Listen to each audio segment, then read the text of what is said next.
Kurt here, reporting for Kill Team Public Radio. We're doing a quick rundown of the 2 tournaments that happened this past weekend, as well as looking at events for the week ahead. Kill Team casual nights continue to grow all across the region as shops get added. I noticed online that Treasure Trove in Maine was also added. If anyone has information for their Kill Team casual night, please reach out and I will add it to the master list.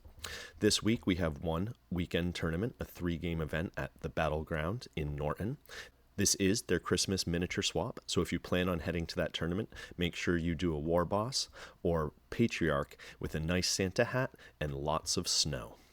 Looking ahead to April, there is a Kill Team retreat scheduled by Wicked Dicey. This is piggybacking on their larger Warhammer retreat that happens in Charlton, Mass. More details to follow. And now, let's look at what happened this weekend at our local LGSs. We had 2 tournaments, one taking place at the Battle Standard in Connecticut. Looking at the Battle Standard, we had a pretty good spread of teams. 2 elf teams, a couple Marines, and the new stealth suits were on display. Top 3, Callum continuing to crush it, Ethan number 2, and Chris coming in 3rd. We had Blades of Cain, Plague Marines, and Death Watch respectively. All that training that Ethan did for the team tournament up in Portland with Callum and Tom is really paying off as he is climbing through the ranks. Shout out to him, he will be featured in an upcoming new player segment. I've been trying to interview people who have been playing the game a year or less to bring a beginner's perspective, but as you can see, these beginners are starting to get good. We have to give credit where credit is due. I believe there was only 1 score for this entire tournament below 10 points. The people in the Connecticut club are really trying to maximize their activations, and even when losing, are scoring double digits in the game. New box data isn't very good from this tournament, as the Suits and Wolf Scouts both had 1 bye. And when you're not playing, you're not accruing points. Moving to the Squabblin Goblin, we're looking at a much heavier Marine-based meta. We have Will, Alexi, and Steven all in the top 5. Will with his Wolf Scouts, Alexi and Steven both playing Death Watch. So new strong Marine meta is on display.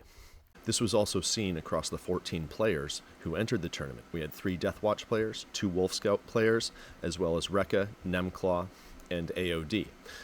Really showing that elites are leading the pack for local choices in tournament play.